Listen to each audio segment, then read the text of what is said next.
Hi, everyone. Welcome to today's panel for Women's History Month. I am Casey Weldon. I am moderating today's panel, and I have some wonderful guests with me today. So who wants to introduce themselves first? Tell us who you are, what your pronouns are, and give us a 5-second pitch. I can start. Okay. My name is Ashley Dutton, she, her, hers. I'm a change leader for training and development and a wife and a mother. That's me. Okay. And I'm Ollie Menino, and I also work at the college. I'm the director of corporate and workforce training there, and I play a lot of different roles. I'm a Christian, I'm a wife, I'm a mother, I'm a grandmother, I'm an employee, I've been a business owner, I'm a friend. So I have quite a balancing act going on, but I love it. Okay, I guess it's my turn. My name is Andrea, and I work with Student Life, and I'm a student, I'm a wife, I'm a friend too, I'm a mom, because I take care of my little nephew sometimes, and I love him, so yeah, I think that's my introduction. Okay. So our first question for the day is, what's your biggest dream? And are there any roadblocks in the way based on your identity that has made the dream more difficult? Who wants to? Andrea? Yeah, I guess I'll start. Okay. What was the question again? My dream was. What is your biggest dream, and are there any roadblocks based on your identity and that has made the dream more difficult? Okay. So I think like finishing my career and getting the job that I've been working for. I think that's like the dream that I have, and probably one of the biggest what was the word that you just used? The roadblock? It's like you're trying to say like something that is on your way. Like that's the meaning. Yeah. Yeah. Okay. Yeah. Probably like being English my second language, because the beginning it was kind of hard, and I'm still learning. I'm not even gonna lie, like just now. So that could be one, but I mean, if you like put like effort and everything, I think we can do it. So. Okay. Do you mind telling us what you want to do as a career? Yeah, that's fine. I'm trying to get an associate degree for now in criminal justice, and if everything goes well, I'm getting it in summer, and then I'll probably transfer to UCCS to get a bachelor's, and then I'm trying to be a U.S. Customs CBP officer. But with everything COVID, they're taking like 2 years to hire new people, so that's why. Okay. Ashley? Very cool, Andrea. Mm-hmm. Yeah, so one of my biggest dreams would be to really launch a big training and development program within Colorado Community College system. So right now I have the beauty of being able to focus on PPCC and doing some really intentional work there. And I would love to make it more accessible and launching it out to the community colleges and really setting an example for higher ed in general to say, hey, you know, we're an institution of education. Why are we not educating our employees and really investing in that? So I'd love to take it to the CCCS level and then like just higher ed in Colorado in general. So some of the biggest barriers, and I hate to say the word barrier and include my family, but the work-life balance of being a mom and having a career and wanting to pursue those things when careers are not necessarily built to be accommodating to that work-life balance. So I feel like those are some of the biggest barriers. And remote work actually has been a huge relief to that, to providing some work-life balance. So I'm very optimistic that the future is going to relieve some of those barriers and there's going to be better flexibility and accommodations. Okay. Ollie? For me, actually, one of my dreams is materializing. I'm retiring in August. Yeah, August 1st. Congratulations. Yeah, I'm so happy. And, I've had a wonderful career. I've spent 30 years in the training and development field, and I've had a passion for that, much like what Ashley has. And it's just been a blessing for me to do that. So I want to spend time with family. I want to spend time with grandkids. So I'm really looking forward to that. But a lifelong dream of mine has been to get published. You know, I've written newsletters and articles and this and that, but I really want to write a book. And so that's something that I'm hoping while I'm retired that I can actually devote some focus to and get some clarity on and really let it happen for me. My roadblock is self-defeating in that I have a tendency to procrastinate. I've been working on a book for 20 years and it hasn't, that's it, it's still on this computer that I'm looking at right now. So I really want to carry that out. I want to quit procrastinating. I've got, a message that I want to share out there. And so I'm hoping that dream will happen this next year. Well, we look forward to reading that book when it comes out. Thank you. Okay. So what is one life skill that you think every woman should know? For me, I had with that question, I got to tell you, I think there's almost two. One is I think we have to possess self-awareness. You have to know your own strengths. You have to know your own weaknesses. You have to know your tendencies, your behavioral style. That just enlightens us to how we interact and interface with others out there. So I think self-awareness would be the key for me, but I kind of back that up with decision making. I think as women, we have to be confident in our ability to make good decisions. And I believe decision making is kind of like a muscle. The more you use it, the better you get at it. So looking for those opportunities where we can make decisions and carry decisions out and feeling comfortable in the decisions that we're making. Those seem to be the life skills that have been important to me and ones that I advocate to others that I speak to out there. Yeah, that's a good one. Andrea, Ashley, a skill? Yeah, I just to piggyback on what Ollie said, I love the piece about knowing your strengths and utilizing that. I would love to say the power of your voice, like knowing the power of your voice and when to speak up and how to speak up in a way that's true and authentic to you, because when it is that true authentic piece, that's when people listen and that's when it influences others. So just having that skill. Yeah, I agree. Andrea, is there a skill that you think that every woman should know? What do you mean, like should know? Like they need to have, or like they need to know about, or? Yeah, something that we possess, a skill that we need to get through life. I know, I feel like helping others. Like I like to help others. Like I like that feeling. Like when you can do something, even though it's like something little, like it's a good feeling. Like because you're being useful in life. I feel like we all have like a motive in life, and we can help each other.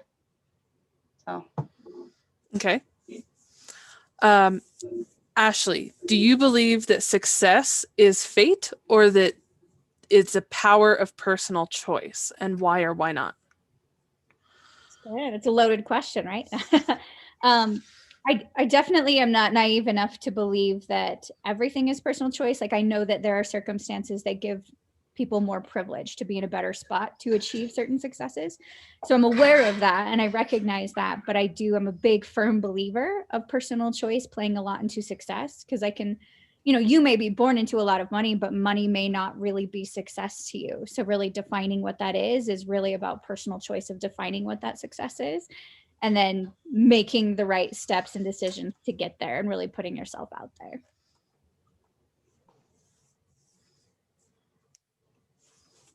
Andrea?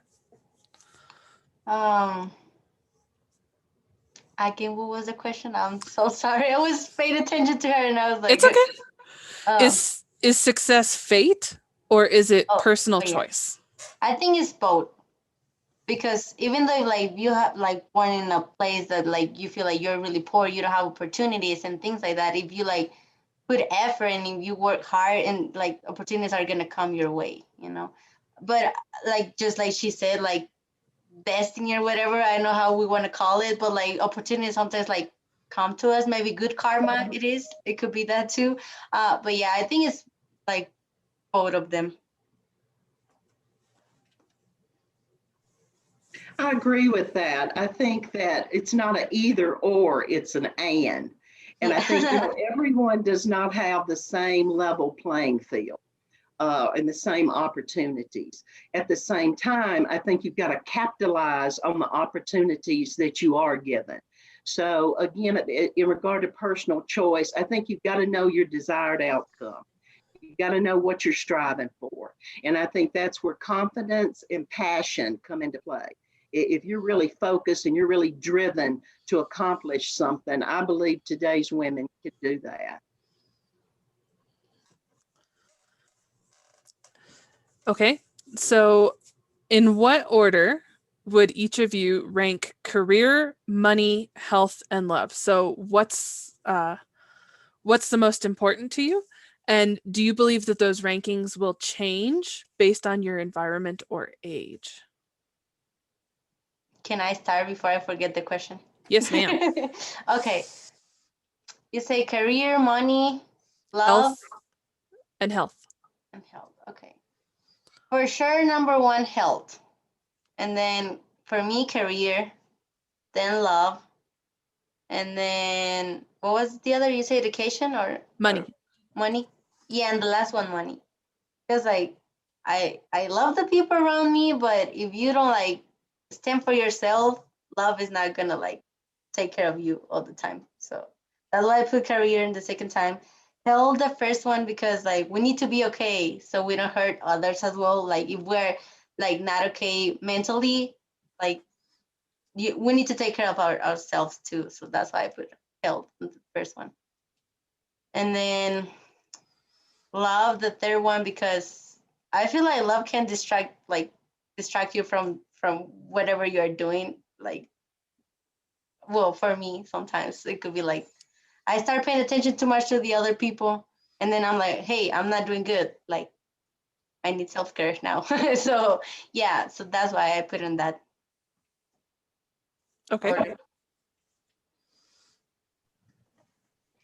Actually, it's different for me. I put love first because to me, love is a motivator and it gives me the foundation to give me the drive to do what I need to do. And I do see that the ranking has changed for me over the years. Now, my second one is health. I've had health challenges this year. That's one thing that's motivating me to retire. And so I see the importance of being healthy physically, mentally, spiritually, just to again, to have that foundation to move forward. And then my third one was career because I've always loved what I've done. I've been in training and development for 30 years. And so I've had to have a passion for that and a desire for that. So that comes third for me. And then the last thing is money. And certainly, not that money's irrelevant, but that has not ever been my driving force. Whereas I feel that especially love and career early on were definitely my driving force. But now career's kind of gotten bumped by health. So, but again, love would be certainly my number one. Yeah, mine would go in the order of health, love, career, and money. And I think just because of this past year, health really came to the forefront. I think for everybody in the pandemic, there was a lot of conversation about it. And to me, it's without that, like if I'm not healthy, then I'm not here to love my family and to be involved in that. And I'm not here for my career and I can't make money. And so, but I guarantee health was not even a concern like 10, 15 years ago. It's not like I was thinking, oh, health is really important, when you're young and thinking I can do anything. So that definitely changed. And so, yeah, it's definitely love second, career. Absolutely love my career. It's something that I got to get into training and development the last couple of years. So I'm excited to spend the next 30 years kind of like Ollie doing that. So I love doing that. And money, I'd be lying and saying if I don't want money, right? But it's definitely not my biggest concern. I'd rather be happy with what I do and the people around me. Okay. I want to give each of you a moment just to brag on yourself for a second. So what do you consider to be your biggest success at this point? And do you have a group of women to counsel you to help, that you can lean on? And if not, do you wish you had one?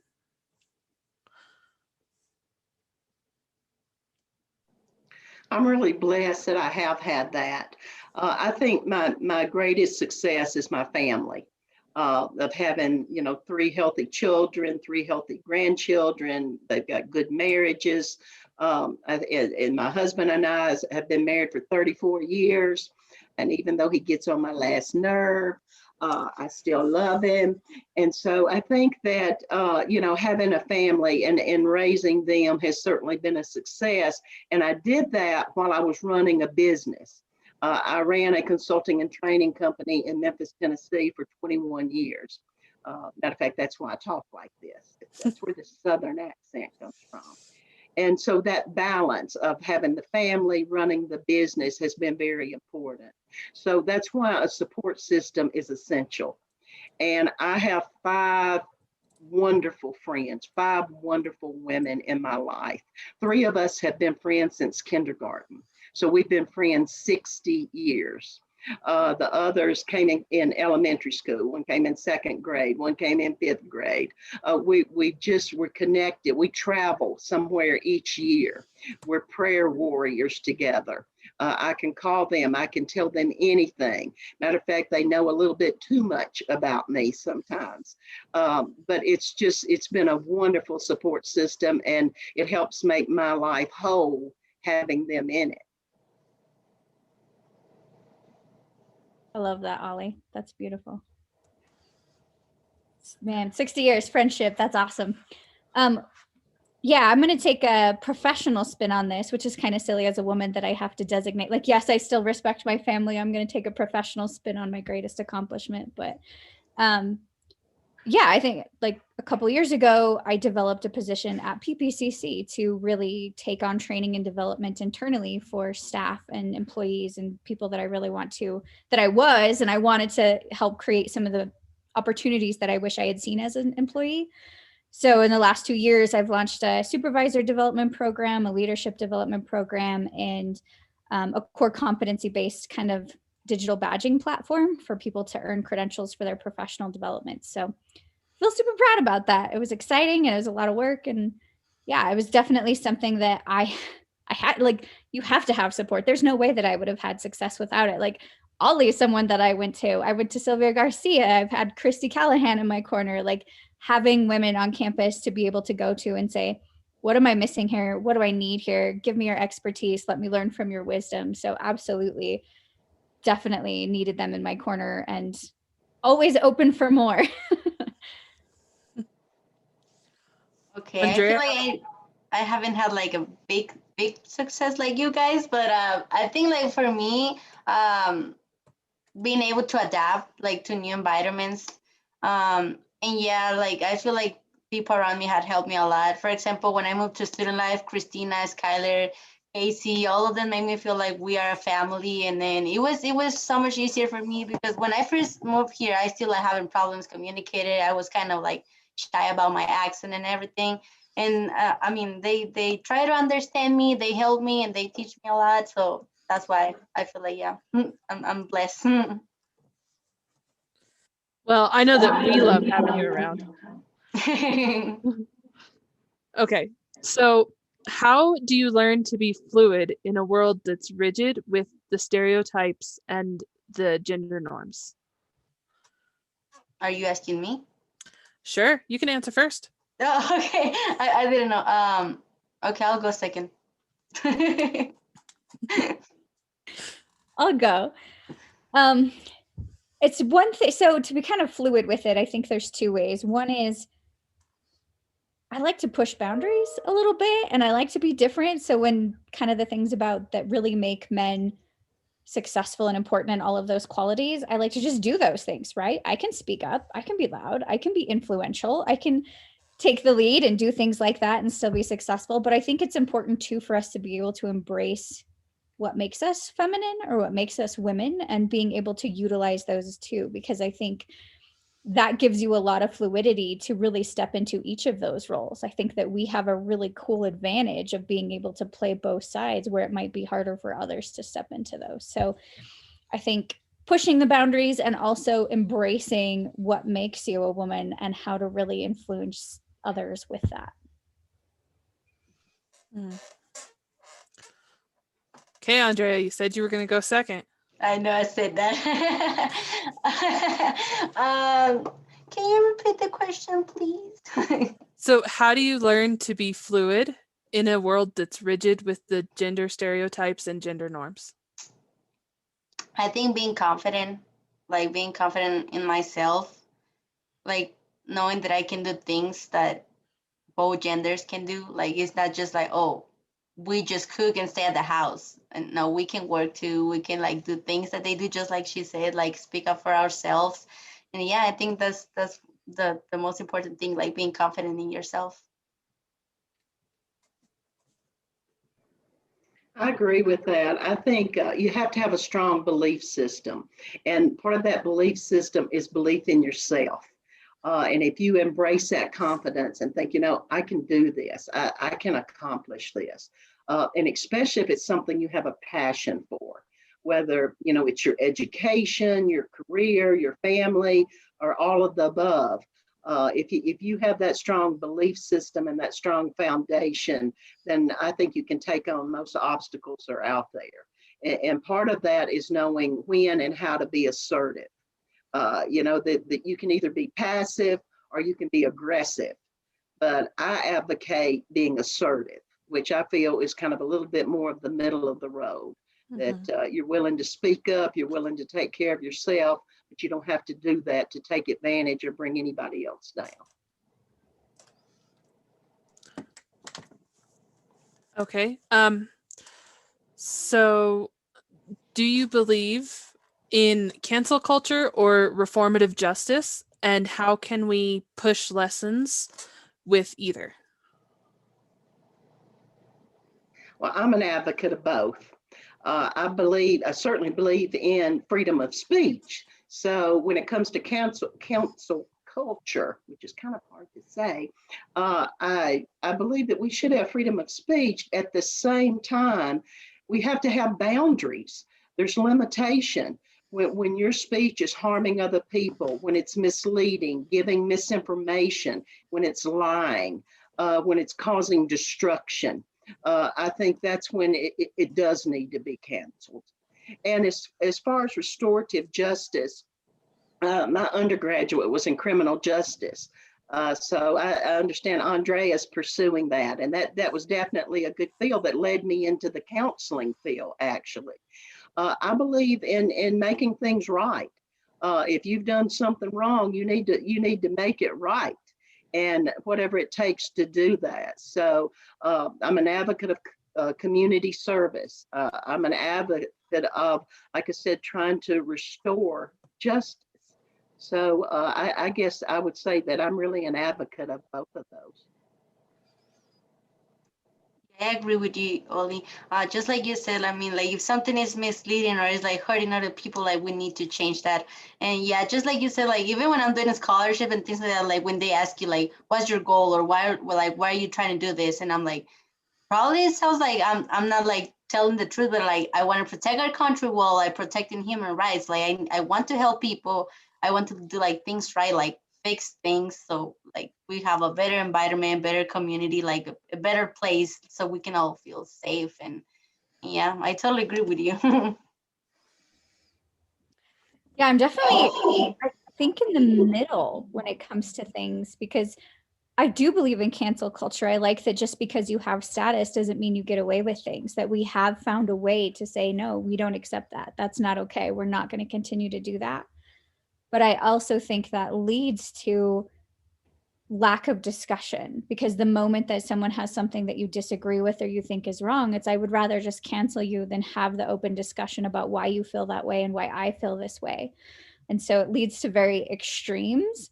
And I'm scared of that, right? I'm scared of the extreme. I really want to bring it back to the middle where we can have these discussions where we do disagree.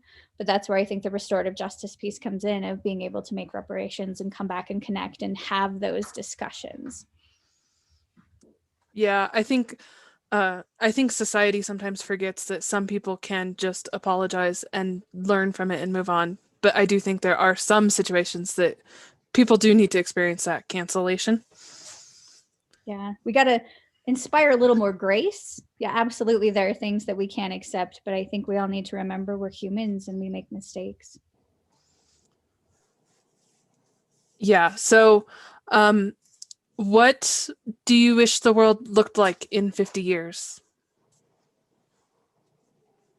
I just hope like not in the movies, like because in the movies they look like everything is destroyed and yeah. I just hope not like that. Not 2020, right? No, not 2020. Those zombies, Andrea. Oh no, please don't say that. The other day I was so scared.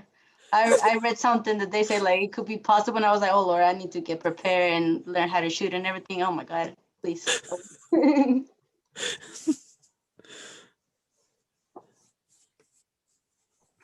I hope it's a much better world. I really don't like where we're at right now, how divided we are, and the violence and the threats and all of that. I've got two granddaughters and a grandson, and I want them to have a healthy environment. I want again, such as climate change, I want it to be somewhere they can breathe good air, where they can climb mountains like I'm looking at right now. So I want it to be a world not only in regard to climate element, but at the same time, one where there's more peace, where there's more acceptance, not just tolerance. Where again, it kind of goes back to that love thing, where people give each other the benefit of the doubt instead of looking to find fault. Yeah, I really like that separation of tolerance versus acceptance, Ollie. Yeah, I hope it's going to be a long road, but I definitely have the same thoughts. Like I have a 4-year-old daughter, I have a baby on the way. So it's definitely something I think about of what is the future going to look like. And it's going to take a lot of hard work, but I want it to look like balance.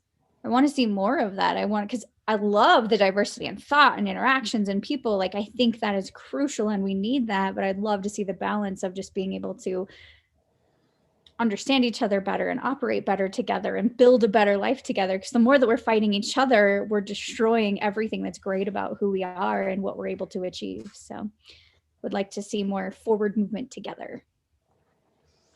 So this isn't on the list of questions, but we all talked about like wanting to come together, meet that middle. So is that going to be a change that we make quickly, or do you think it's going to take us some time to do that? Do you think we need to find that balance over time? I think it's going to take time because we all need to like put our parts to make this better.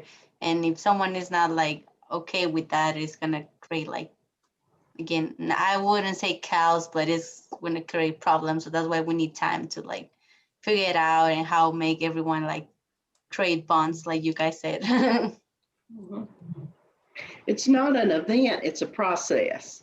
So I think that, again, just recognizing that we all have to contribute to part of that process to get it started. And again, it's giving people the benefit of the doubt, or not being so judgmental or harsh, or certainly doing away with some of our prejudice, being willing to, I think, really actively listen to other people and embrace empathy.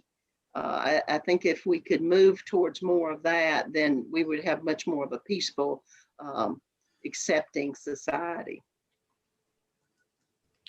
Yeah, I definitely think it's something that we have to take, each of us have to take action for now, but it's not going to happen now. And I think that's also a problem with our culture of immediacy, is when we take action now, we want to see results now, and big changes we got to know is going to take years for us to see results from that.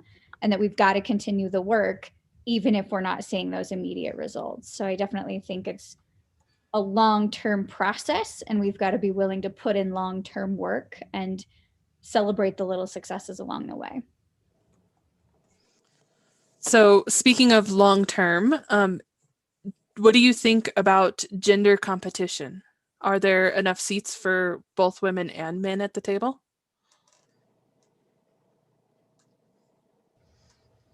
I would say I don't think so. I don't think there's ever been enough seats. I think it's been a very exclusive table for a very long time, no matter if it's men, women, race, any other kind of accessibility piece. So I think that we definitely need more chairs pulled up to that, and we for the majority, it's been a lot of men filling those seats. So I definitely would like to see more seats and more types of people filling those seats. Yeah, I totally agree with you because like all the time, like it's known like if you have connections, you're gonna have like more opportunity. Like it doesn't matter the field that you're trying to go for. And then how many stories are the students that finish their bachelor's or their studies and they don't have even the job that they wanted to? So yeah, we need more and more things opens for us, like for everyone, like more space. I think healthy competition can be a motivator. I think it's when it becomes destructive or sabotage is involved.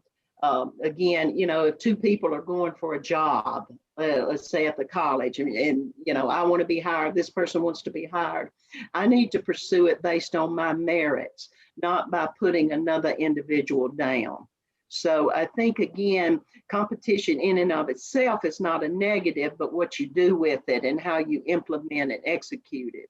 And if that's done in a healthy way in which I can, basically utilize my strengths, my tendencies in a positive way, then it can be a good thing. One thing to add to that too, they always say like seats at the table. And I'm like, let's just get rid of the table. Because someone still sits at the head of the table. We're still at some level of hierarchy at a table. And I'm like, why not just like picnic blankets? Let's just go like get rid of the table. Let's have more in-depth conversations and connections and stuff like that, as opposed to these very structured seats at the table. Because I think that will also change the culture around that. Yeah, I like that too. I think that's a great point.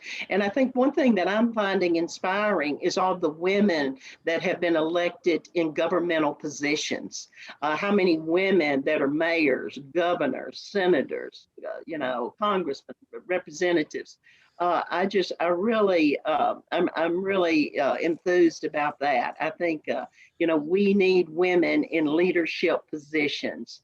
And I'm really glad that they are coming to the picnic blanket. I always pictured it as like the round table where there was no head, but I was raised with brothers. So if there's no table, no seat for me at the table, I'm just dragging my own chair over. Like, you guys are budgeting over for me. That's just. So, when things are getting tough, how do you actually implement some self-care that works for you and actually make it a habit?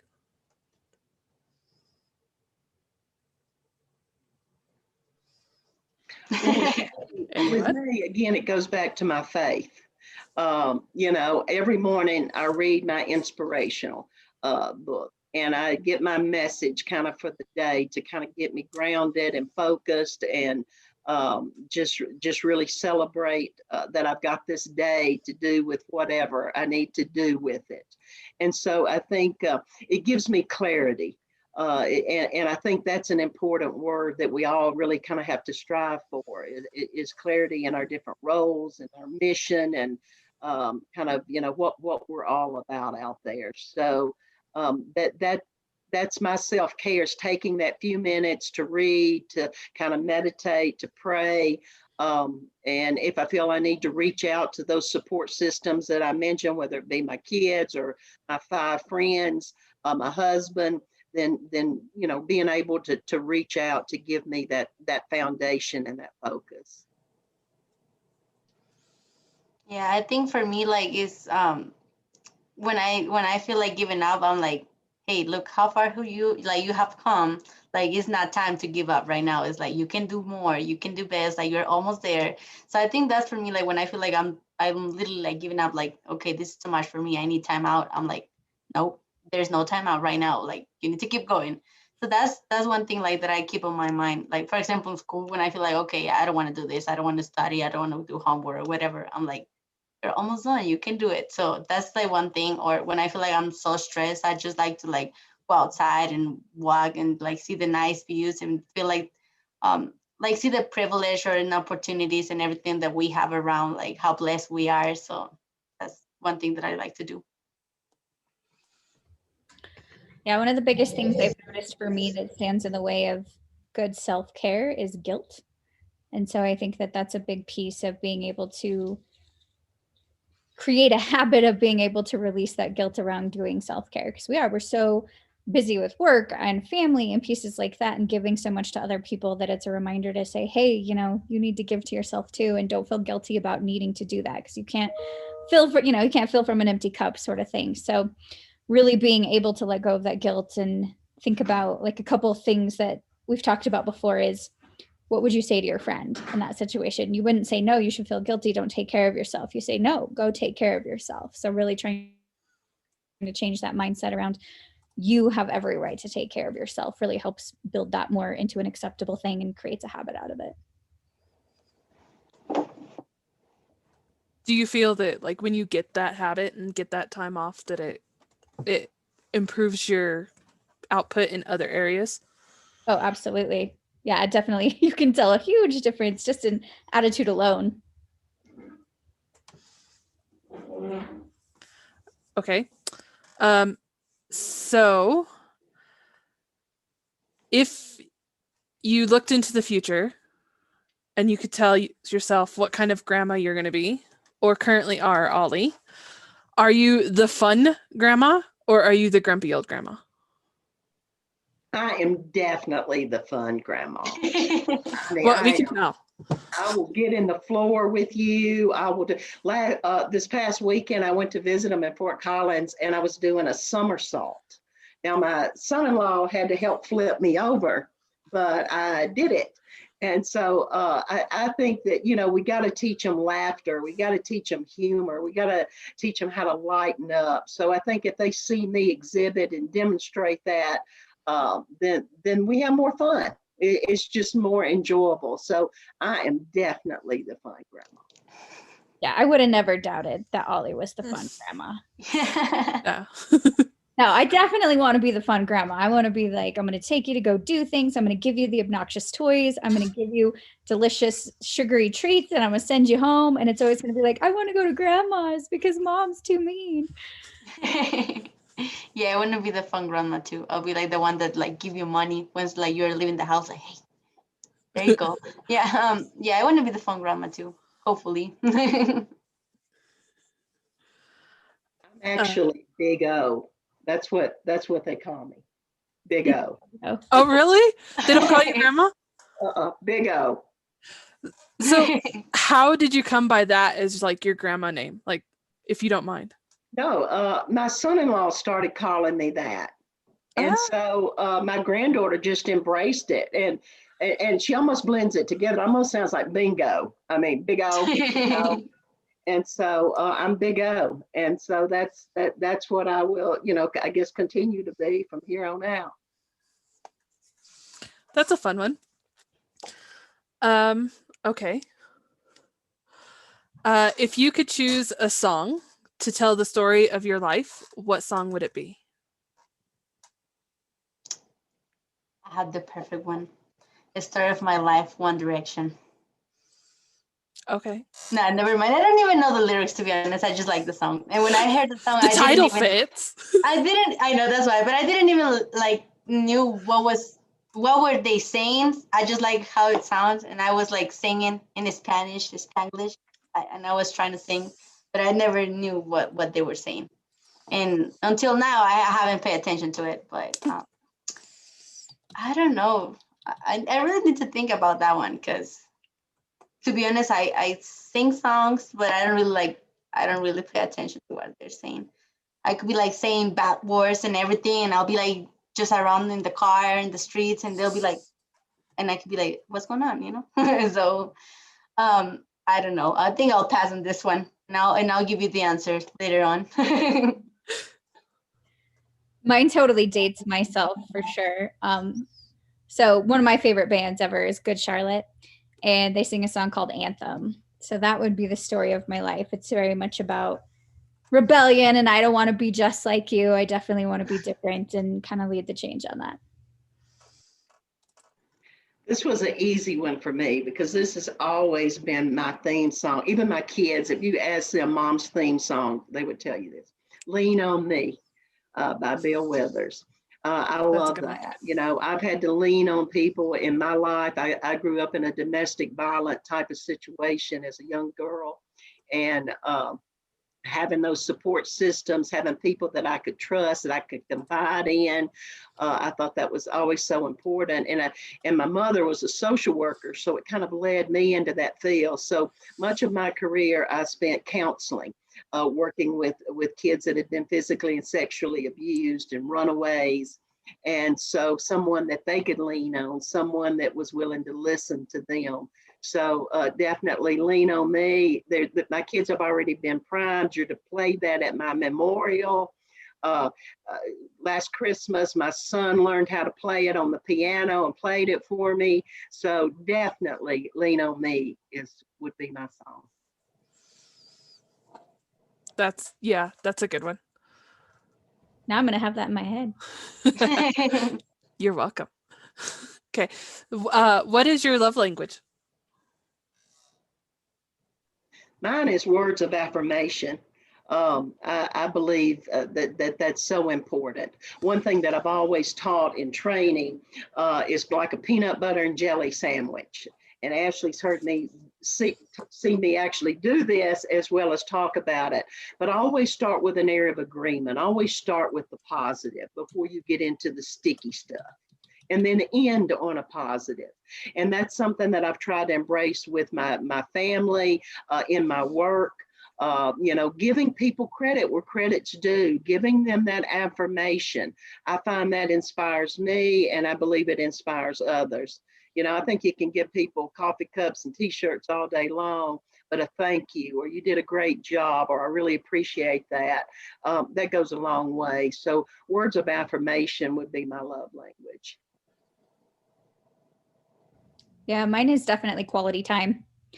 I'm a big person who wants to, I'm big on like connecting and time together, like to hang out with a friend. I'm like, let's go get breakfast together. Let's go shop for this together. Like I want to spend time with people, whether it's just a small conversation in the office passing by and stopping by, or if it's let's go do this specific thing. Let's play a board game together. Let's have a barbecue. So I'm definitely big on quality time.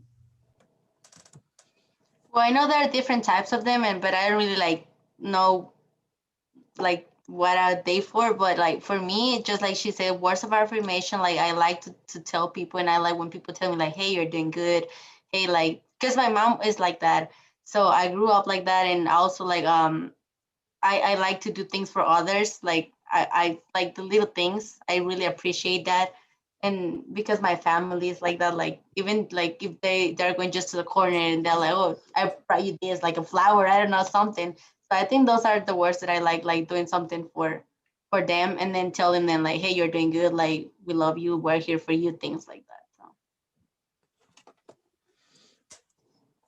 So. Okay. What are 3 traits that you want to be remembered for, and do you believe in legacies?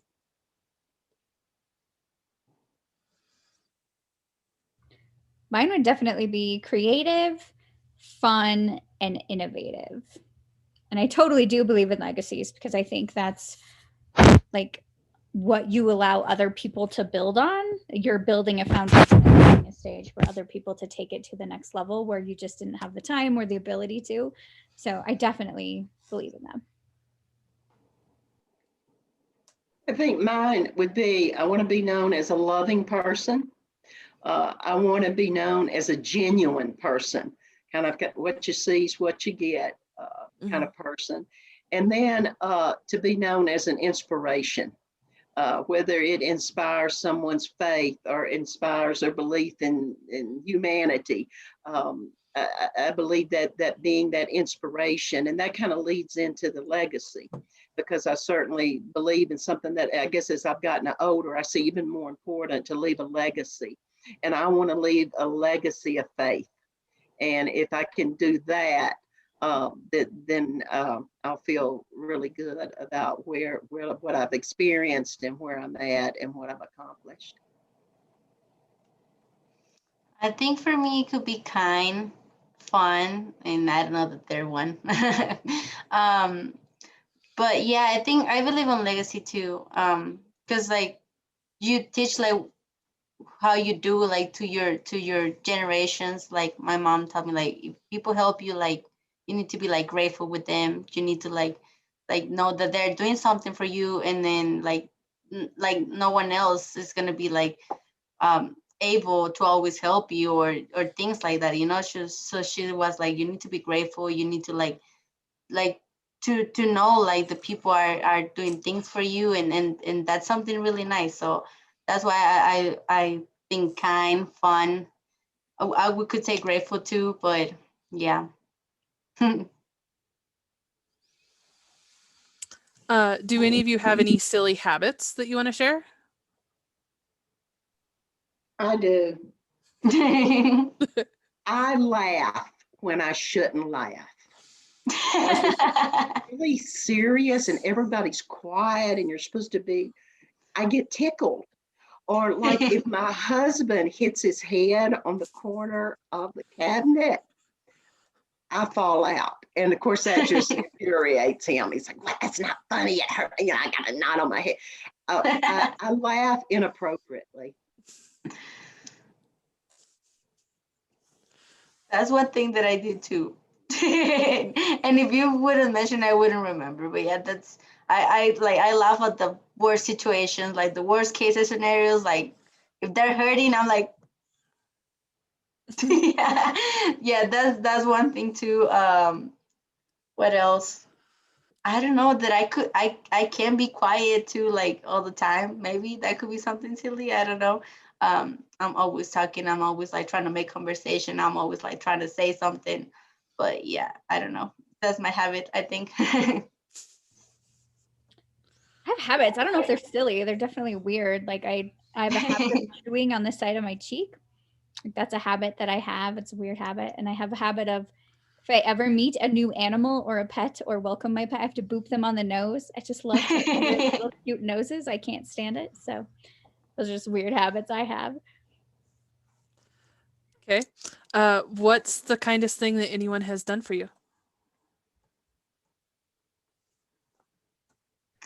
I got a good one for that, if you don't mind me going. We just suffered an amazing loss. We had our wonderful chocolate lab for 13 years. And in January, we had to put Bo down. And it was, I mean, it's like a child to us. He was always a comforter. He was always here with us. And it just was such an important part of our life. And I've had two really acts of kindness. I mean, we've had a lot of support and people reaching out, sending cards and different things like that. But my youngest son lives outside of Philadelphia, and he and Bo were really close. And so as soon as he heard that we were going to have to make that move, he hopped on a plane and he flew in that night and was here with us. And they actually come to your home and do the deed here. And so our son, who's matter of fact turning 29 on Monday, was here with me and my husband. He cried with us. He held us.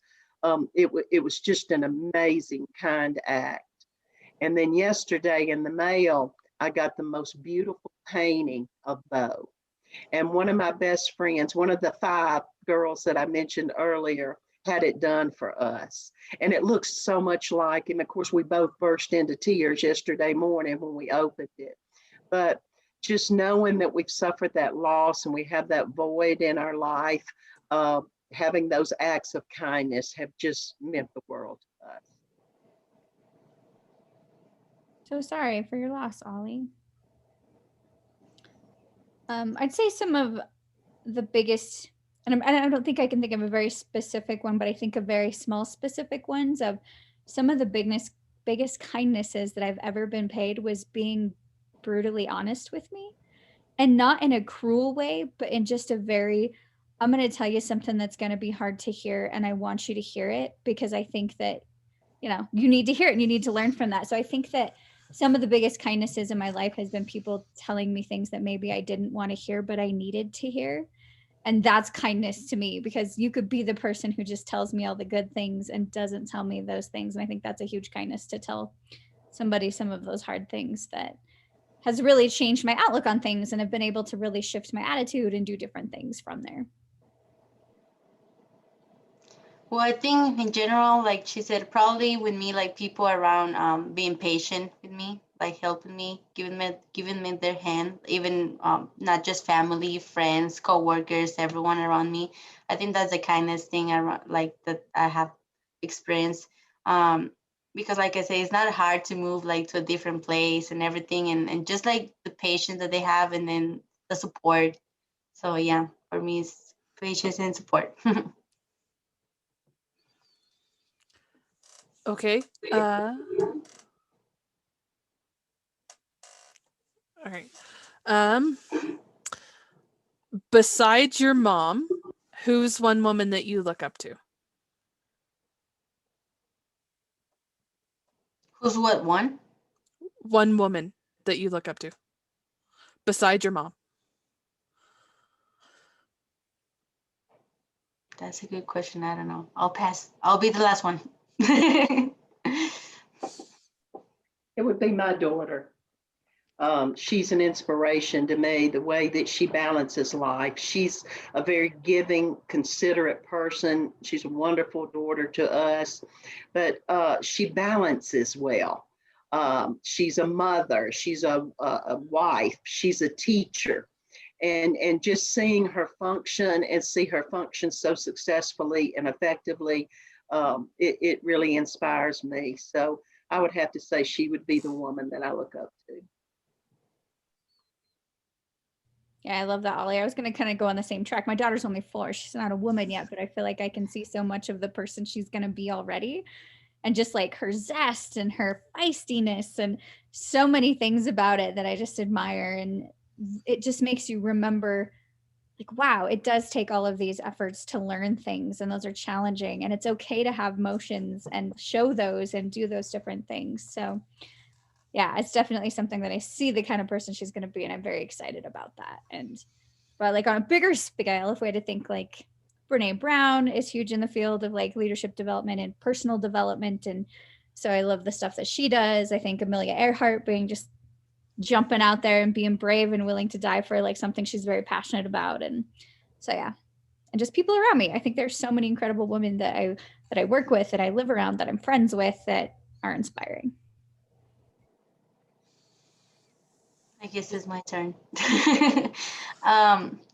Yeah, I mean, just like she said, I admire a lot of people around me because like we don't know like what they're dealing with, and they still like doing their things and keep doing better.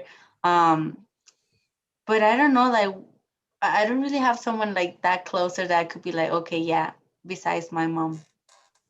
I could say one of my aunts because like I lived with her for a couple of months and she helped me. She basically adopted me too, and she treated me like her daughter, and she was always for me there. And even I don't want to say more than my mom, but I feel like I had more confidence with her because there was like some topics that I couldn't talk with my mom that I could with her. So she was like more patient and I don't know, like more open with me. So I would say her. Okay, so we are almost out of time. So how do you personally define women's suffrage or women's hardship? And do you think that there are some modern hardships for women?